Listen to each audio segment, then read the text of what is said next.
Trabahuin nyo yan. Hindi kayo pwede malpak. Habang nasa Bartolina kami, si Jimmy Fortaleza ang nagbibigay sa amin ng kanin, ulam, sigarilyo, at coke. Pagkaan ng 2 araw, dinala ng mga taga-Bucor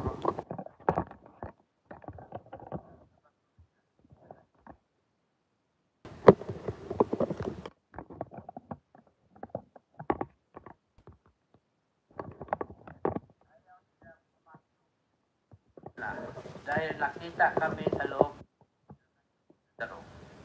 Dahil dito, ilipat mula kami sa Bartolina, Silda 4, saka pumasok ang 3 Chinese drug lords na sila. Noong August 13, pinagsasaksak na namin yung 3 Chinese drug lords. Ginamit ko ang porta at pagsaksak.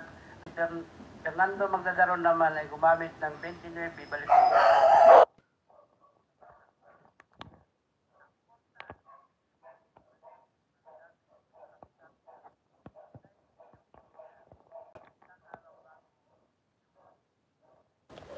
Si Leo Pipian ay mayor ng Barcelona.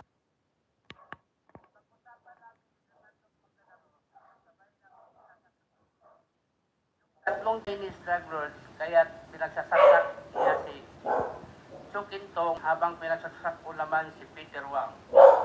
Pagkatapos sumunod na pinagsasaksak ni Fernando Magdadaron. Pagkatapos na drug lords, lagyan ni Fernando Magdadaron ng malong yung rehas ng Bartolina, Silda 6, para hindi makita ang duguan ng katawan ng 3 Chinese. Pagkatapos ay dumating si Superintendent Fernando Padilla sa Bartolina, Silda 6, at sinabi niya na, anong ginamit ninyo? Ihagis sa labas. Ang balisong sa labas ng silda. Nilabas namin sa silda ang kamay namin at pinusasan kami ni Sir Puro. Pinalabas kami para dalhin sa IS Investigation Section.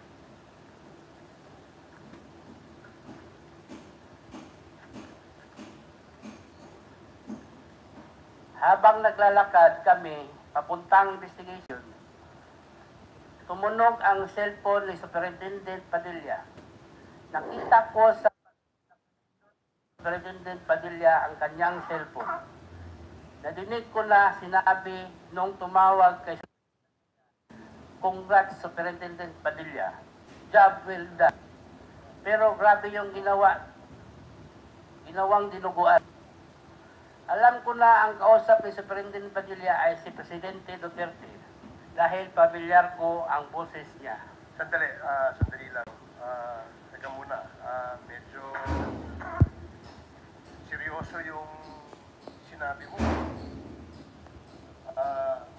Pinaninindigan mo ba yan? Pwede bang ulitin mo kung ano sinabi mo?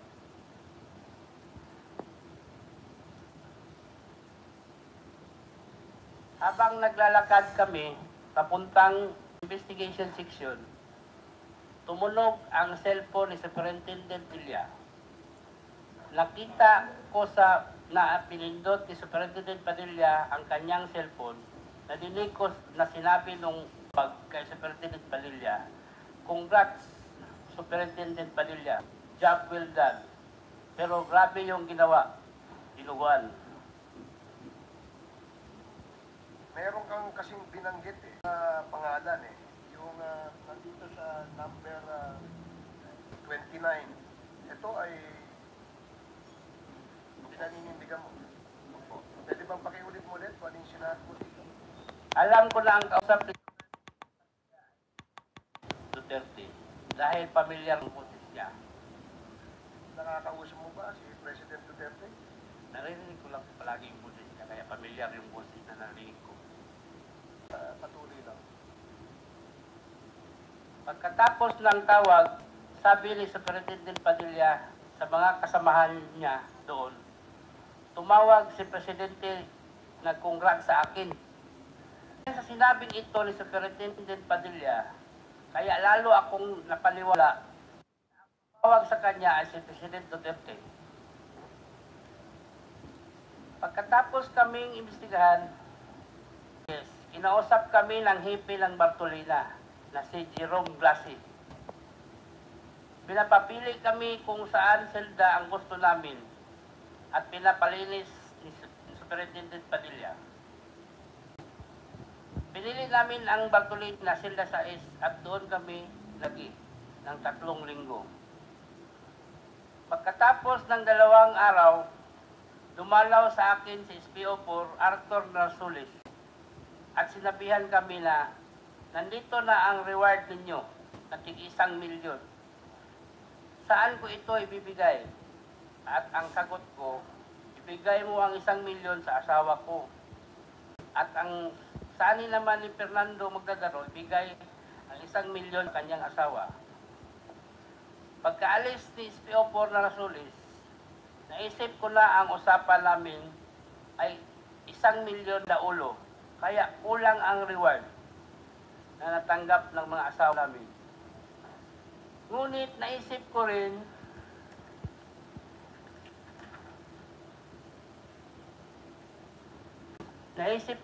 na isi-target lang naman at importante ay ang kalayaan namin.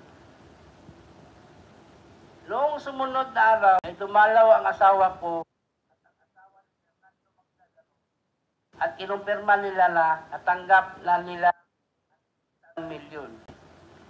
Palagi kong tinatawagan si SPO4 Arthur Narsulis tungkol sa aming paglaya at ang palagi niyang sinasabi, mag-antay-antay lang kayo, makakalaya din kayo. Sabihan namin ang presidente.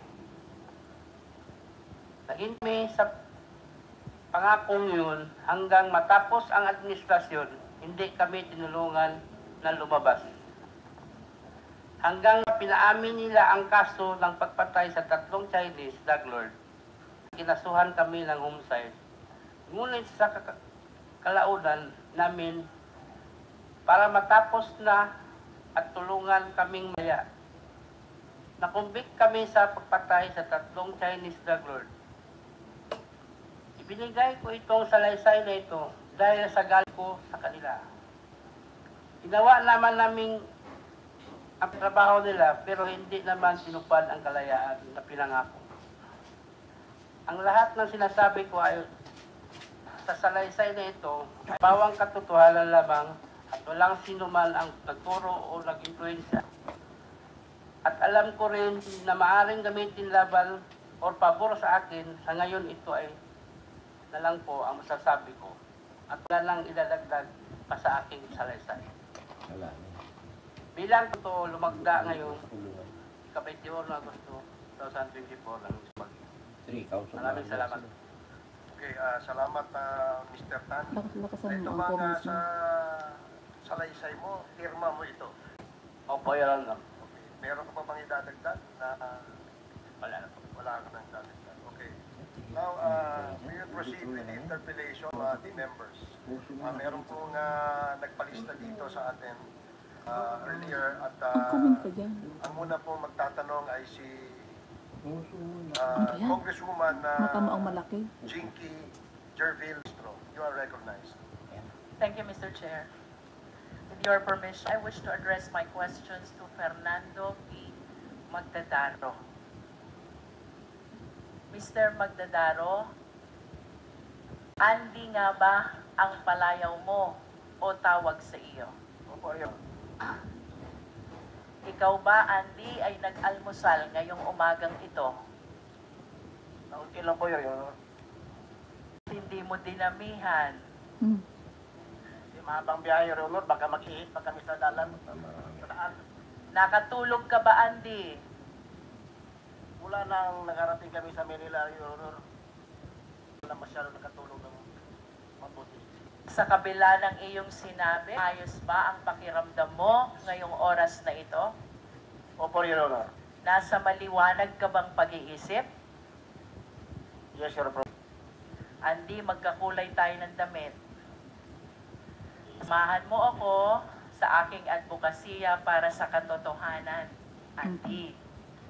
Andy, ang mga susunod kong tanong, sasagutin mo lang ng opo o hindi po.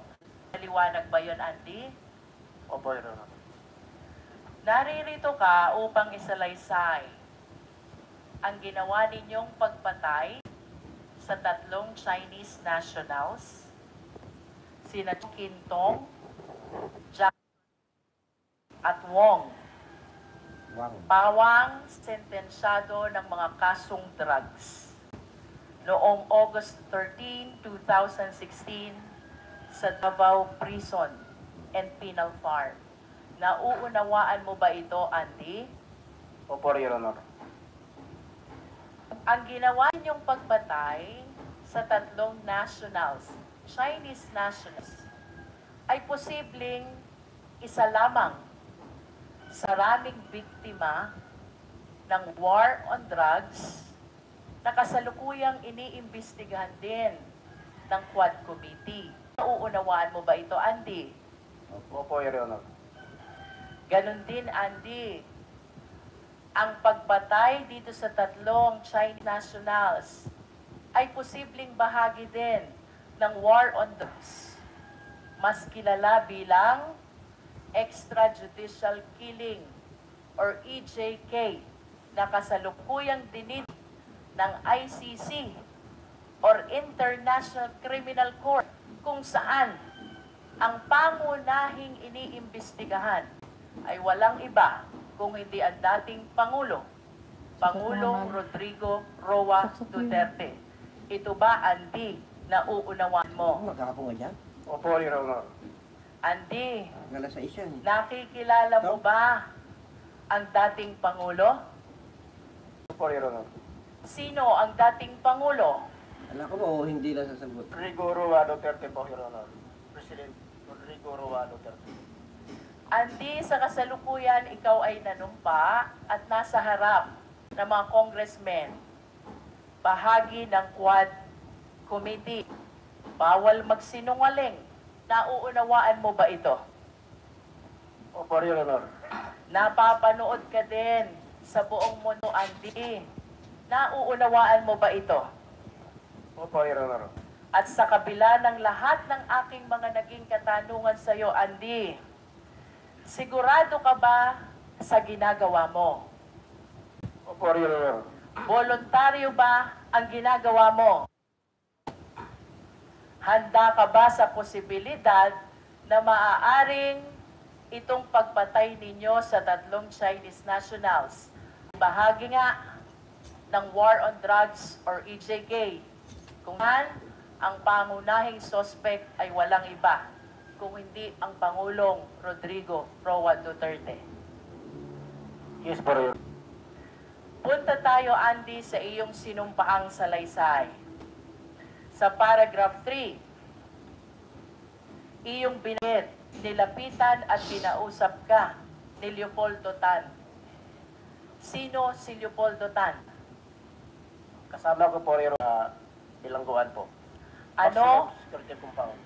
Ano ang dahilan, Andy, at nilapitan at kinausap ka ni Leopoldo Tan? Dahil po sa pagpatay po, nangailangan po siyang makasama niya sa pagtrabaho. Kailangan niya ng makakasama sa pagpatay. Napansin ko dito sa paragraph 4 yung salaysay. Ginamit mo ang salitang ipapatira. Ang ibig sabihin ba dito ng ipapatira ay ang pagpatay na binabanggit mo ngayon? Opo, Your Honor. Sino ang papatayin, Andy, ayon kay Leopoldo Tan? Yun pong tatlong Chinese, Your Honor, drug lord, Chokintong, si Wang at sa Jackson Lee. Yun po sila tatlo. Andy, saan matatagpuan nung panahong iyon itong tatlong Chinese national na ayon kay Leopoldo Tan ay patayin? Kainit eh. Doon po sa nakahiwalay po sa maximum. Alam mo ba, Andy, ang dahilan kung bakit ipinapatay itong tatlong Chinese national? Yes po, Your Honor. Ano ang dahilan, Andy? Bakit ipinapapatay itong Chinese national? Drug lord po sila, Your Honor. Kasama po sa mga pinapatay sila. Sa makatulad, Andy, naniniwala ka na ang dahilan kung bakit ipinapapatay itong tatlong Chinese national na ito ay dahil sila'y sentensyado ng mga kasong drugs. Tama? Opo, Your Honor. Ikaw ba ay kaagad pumayag sa nasabing paghingi ng tulong sa iyo ni Leopoldo Tan? Yes po, Your Honor. At maaari bang laman ang dahilan? Bakit ka pumayag? Dahil po, Your Honor, sa kunting halaga at sa Pwede bang malaman yung tinawag po nila, Your Honor, ng isang manok, milyon po yun, Your Honor. 1 milyon? Opo, Your Honor. Nabanggit mo kanina na 3 ang papataying Chinese national. Pagkano ang eksaktong halaga na ipinangako sa inyo? 2 milyon lang po ang nabigay nila, Your Honor. 3 po yun. Pero 2 lang nabigay po. Pinangako ay 3 milyon, pero ang ibinigay ay 2 milyon. Bukod ba sa pangakong pera, may iba pa bang ipinangako sa'yo? Dahilan kung bakit pumayag ka tumulong kay Leopoldo Tan? Kalayaan po namin, Your Honor, pagkatapos ng trabaho namin. At nalalaman mo ba kung kanino nanggaling ang utos na sinabi sa iyo ni Leopoldo Tan? Leopoldo Tan lang po, Your Honor, ang nakaalam doon kung sinong tao na yun ang kausap niya. Mr. Chair, I understand that there are other members to ask question to our witness. And to wind up interpellation, Mr. Chair, I just wish to ask Mr. Magdadaro one last question. Bilang pagtatapos, Andy, sa harap ng Quadcom at ng buong mundo na nanonood sa iyo ngayon, inaamin mo ba ang pagpatay na ginawa ninyo ni Leopoldo Tan, 3 Chinese nationals na sentensyado ng kasong drugs? Inamin ko po, Your Honor. Mr. Chair, please allow this represent honorable members of the Quad Committee, without preempting the findings and recommendation of this inquiry in aid of legislation, I humbly submit that at the very least, the crime of murder under the revised penal code, particularly Article 248, has been established. 2 qualifying circumstances are present. One is evident premeditation. Pinagplanuhan ang pagpatay. Second, killing was done in consideration of price, reward, or pledge. Ang pagpatay ay dahil sa ibinayad na pera at ipinangakong kalayaan. However, Chair, if there are evidence to establish that this incident is part of the widespread or systematic attack against civilian population, then crime against humanity under Article 7, Rome Statute, is likewise established. I understand, Mr. Chair, that while EJK, extrajudicial killing, is anchored under Article 7 of the Rome Statute, I wish to emphasize the following established facts in his affidavit. 1, there is an order to kill. 2, victims are involved in illegal drugs. 3, there was an actual killing incident. And 4th, the killing was done in consideration of money and other pledges. I humbly submit, Mr. Chair, that on the issue that there are other evidence to establish the widespread and systematic attack against civilian population, we have a case for extrajudicial killing, Mr. Chair. And I urge the honorable members of Quadcom and even of the 19th Congress, this is not only illegal, this is immoral. Let us work together, condemn and fight extrajudicial killing. Thank you, Mr. Chair. Thank you, Galing. Congresswoman Luistro. The interpellation of Congresswoman Cristo is noted. The next to interpellate Dahil yung mga senador, Representative Jeffrey no? Parang ito naging senador eh. Jefferson. Nagkabaliktad. Mr. Chair, maaari ko po bang Laro lang dun sa kabila, no? Fernando Magdalena. Please proceed. Parang Mr. sila yung Magdaro. pinakahayos, no? Samantalang Congress lang Gusto sila. ko lang pong malinawan. Bakit ka naniwala na mabibigyan kayo ng pera kapalit ng pagpatay sa kanila? Kalayaan. Paniwala po may kausap itong kasama kong si Leopoldo Tan bago nangyari ang ngayon. Nakakilala niya, classmate niya dati na malakas sa taas na nasa gobyerno ng mga panahon na yon. Naitanong mo ba sa kanila kung kanino galing ang pera? Sa kanila galing yun, Your Honor, yung kausap Leopoldo Tan ang pera. Oo, alam mo Kaya nga, sabihin, naitanong di mo sa ba? kanila kung kanino galing yung pera. Hindi na po, Your Honor. Pa ni Leopoldo Tan na kayo ay nasa panig ng gobyerno at pinangakuan kayo ng kalayaan kapalit ng halaga. Dahil dito, pumayag ka sa kanyang pakiusap. Tama ba? Opo, Your Honor. Kaya nga, no? Bakit nasabi ni Leopoldo Tan Oo. na kayo ay parehong nasa Mahalaga sa panig kanya ng yan kasi. gobyerno? Papatayin ko pa ayaw. Ganun yan eh. Pwedeng patayin sila. Nagkupirit po kami sa mga utos nila, Your Honor. Ano yung pagkakaintindi mo sa ibig sabihin nito? Yung mga utos, Your Honor, na natupad namin, ginawa namin ang mga utos nila. Ang utos nila, ginawa namin, Your Honor. Pero ang pinangako nila, hindi nila ginawa.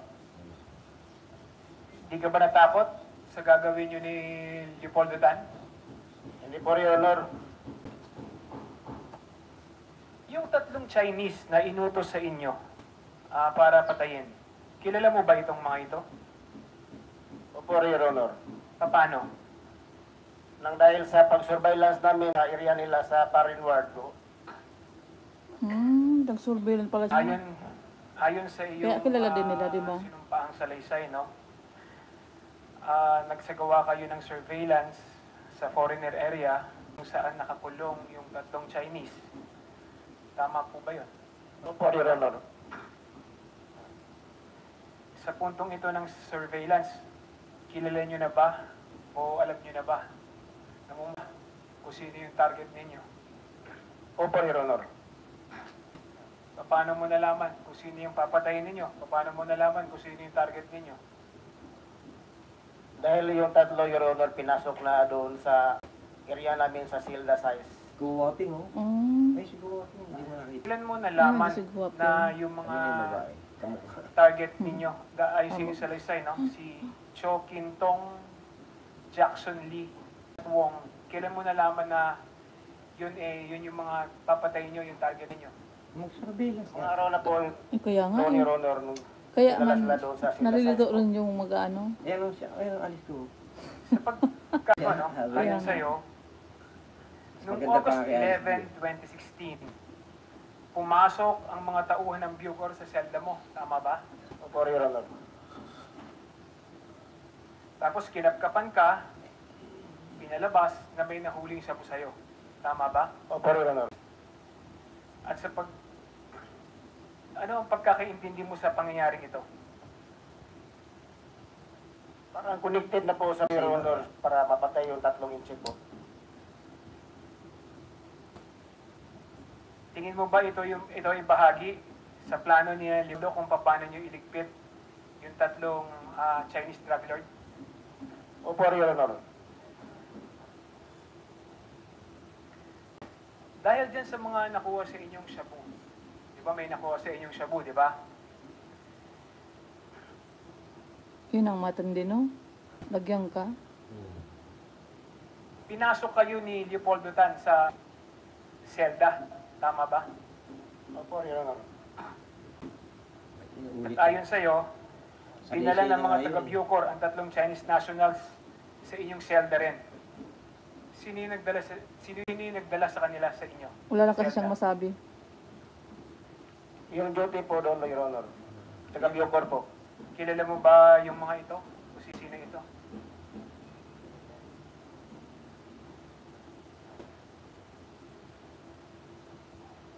Sir Puro po, Your Honor. Ang nila sa atin doon, sa sila, size. Si Sir Poro. Ayaw rin sa'yo nung una, ayaw masok nung tatlo.